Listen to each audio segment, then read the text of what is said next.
warahmatullahi wabarakatuh. Waalaikumsalam warahmatullahi wabarakatuh. Apa kabar, Dede? Alhamdulillah baik. Baik ya. Alhamdulillah. Wassalatu wassalamu ala Rasulillah.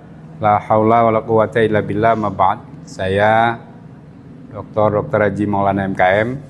Alhamdulillah sore ini bisa bersilaturahmi sekaligus berdiskusi tentang kepemimpinan dan manajemen berbasis edupreneurship atau edupreneurship based leadership and management. Dari kata-kata materi ini, yang pertama adalah kepemimpinan atau leadership. Dalam ajaran Islam, kita diciptakan di muka bumi ini, Allah berfirman, Inni ja'ilun fil ardi khalifah. Allah menyampaikan dalam firman-Nya, Aku ciptakan engkau wahai manusia sebagai khalifah, pengatur, pemimpin, leader. Jadi tujuan utama Allah Subhanahu wa taala menciptakan kita manusia itu memang sudah diberikan tugas utamanya adalah leader, pemimpin. Nah, hadis Rasulullah juga jelas, kullukum ra'in wa kullukum mas'ulun an ra'iyati.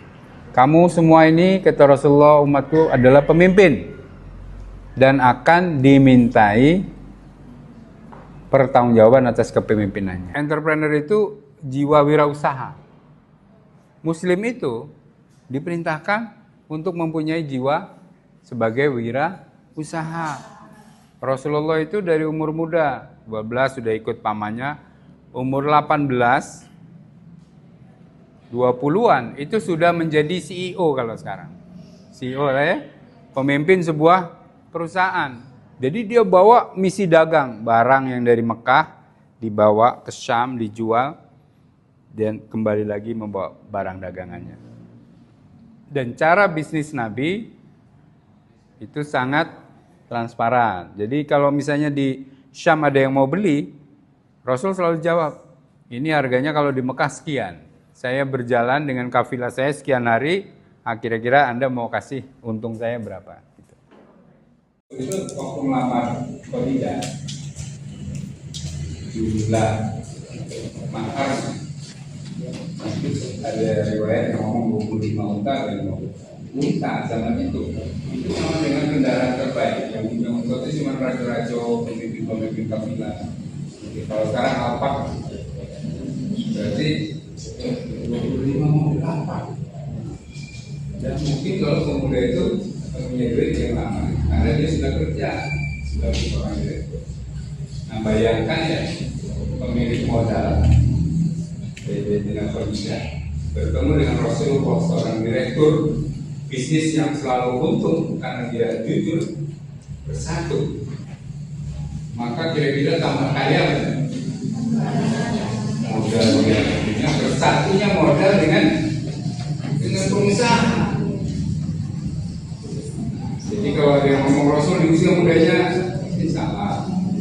Kapan mulai kemudian Rasul meninggalkan entrepreneurship itu ketika 25 sampai usia kurang lebih 35. Bisnis 10 tahun, modal dan pengusaha hebat bersatu. Tapi kemudian dia kondisi masyarakat di Mekah Jahiliyah akan memutuskan untuk tidak lagi berdagang.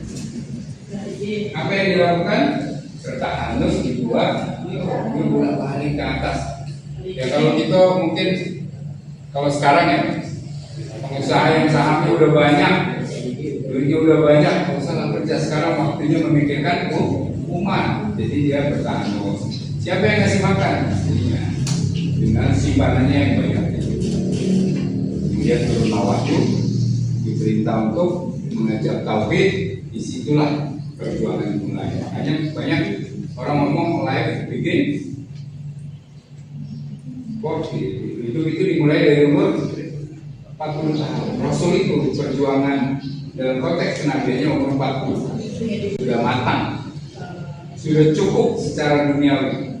Jadi kita juga adik-adik, kalau pemimpin itu harus punya jiwa leadership, jiwa entrepreneurship untuk mengatur, akhirnya menjadi orang yang pemimpin yang mengatur.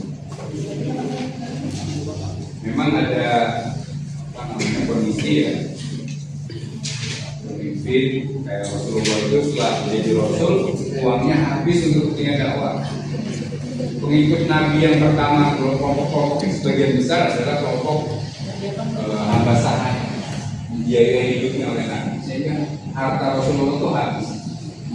Jadi Khadijah meninggal bahkan kain untuk dia nggak ada. Bayangkan dari orang yang kaya raya karena perjuangan untuk Islam.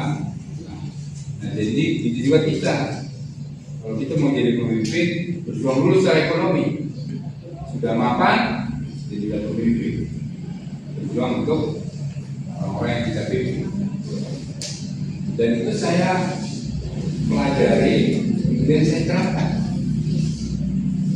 Saya sejak lulus kuliah kedokteran, saya jadi dokter praktek, kemudian saya bersama istri mengembangkan entrepreneurship.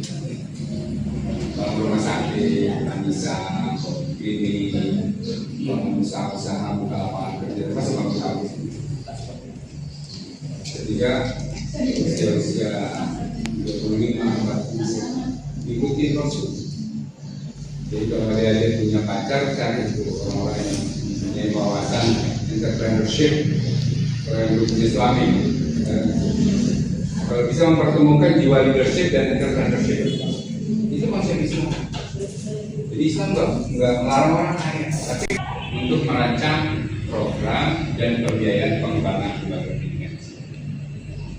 Jadi tujuan edupreneurship itu harus mampu menganalisa kondisi internal yang dimiliki oleh kampusnya atau sekolahnya, sekolah Islam, pendidikan Islam, dan kondisi eksternal, supaya kampus ini bisa tetap berkembang. Salah satu sekolah atau lembaga pendidikan Islam bisa berkembang itu adalah kemampuan untuk entrepreneur ini.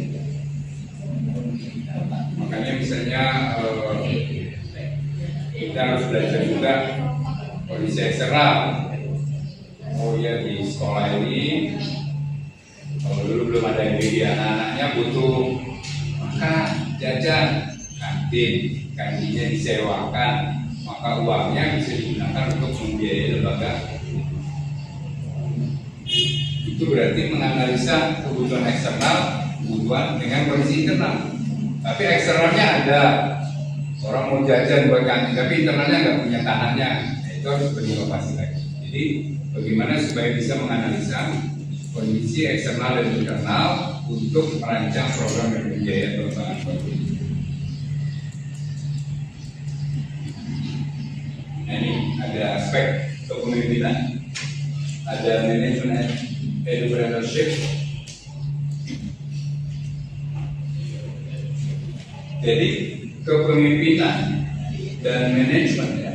Jadi itu kepemimpinan, gaya kepemimpinan yang mengintegrasikan visi, inovasi, kolaborasi, itulah leadership, kepemimpinannya. Kenapa Rasul itu sukses dalam memimpin? Karena semuanya ada visi, ada inovasi, kreatif. Misalnya orang kalau dagang nggak jujur, Rasul dagang jujur dan selalu untung. Kemudian melibatkan kemampuan pemimpin untuk menginspirasi, memotivasi mereka untuk mencapai tujuan. Kalau di lembaga itu ada 5 misalnya guru, ada 1 pemimpin. Nah, pemimpinnya itu harus bisa mengorkestrasi 5 orang ini untuk mencapai tujuan sama. Karena kalau pemimpin 10 nggak punya visi, tujuannya beda-beda, yang satu ke sana, yang satu ke sini, maka lembaga pendidikannya akan hancur. Jadi itu harus dibangun.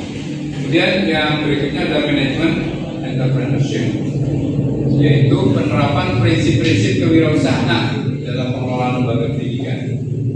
Jadi kalau sekarang kan pendidikan itu tidak hanya murni bersumber pembiayaannya dari siswa atau mahasiswa, tapi lembaga pendidikan itu harus punya kemampuan untuk entrepreneurship. Bagaimana misalnya memiliki aset itu bisa menghasilkan sehingga biaya pendidikannya bisa terkompensasi. Nah, kepemimpinan dan manajemen berbasis entrepreneurship adalah pendekatan yang menggabungkan prinsip-prinsip kewirausahaan dan kepemimpinan dalam dunia pendidikan. Leadership ini harus dipelajari. Walaupun misalnya dia nanti jadi kepala sekolah, jadi pimpinan apapun, harus punya jiwa entrepreneurship. Syarat kesuksesannya adalah leadership dan entrepreneurship. Saya kira itu ya. Terima kasih atas perhatiannya. Ada yang mau ditanyakan? Jelas? Sudah selesai. Baik, jadi kesimpulan dari pertemuan kita hari ini, kepemimpinan dalam entrepreneurship adalah kepemimpinan yang efektif dalam dunia pendidikan berbasis entrepreneurship dan harus visioner yang pertama, punya wawasan depan inovatif, mampu menciptakan sesuatu yang baru dan mampu menginspirasi semua elemen dalam institusi pendidikan. Pemimpin harus mampu menciptakan budaya kewirausahaan di lingkungan sekolah atau kampus. Kesuksesan untuk pemimpinan kita kalau dibarengi dengan entrepreneurship, wirausaha, maka lembaga yang kita pimpin akan tumbuh dan eksis. Karena pendidikan itu tidak bisa terlepas dari dana dan operasional. Kalau kita tidak mampu memanfaatkan internal kelebihan yang ada yang kita miliki di sebuah lembaga, maka akan tidak tumbuh, bahkan mungkin akan turun, decline, dan akan hilang. Karena itu inovasi tentu. Saya kira itu. Terima kasih. Mohon maaf. Assalamualaikum warahmatullahi wabarakatuh. Waalaikumsalam.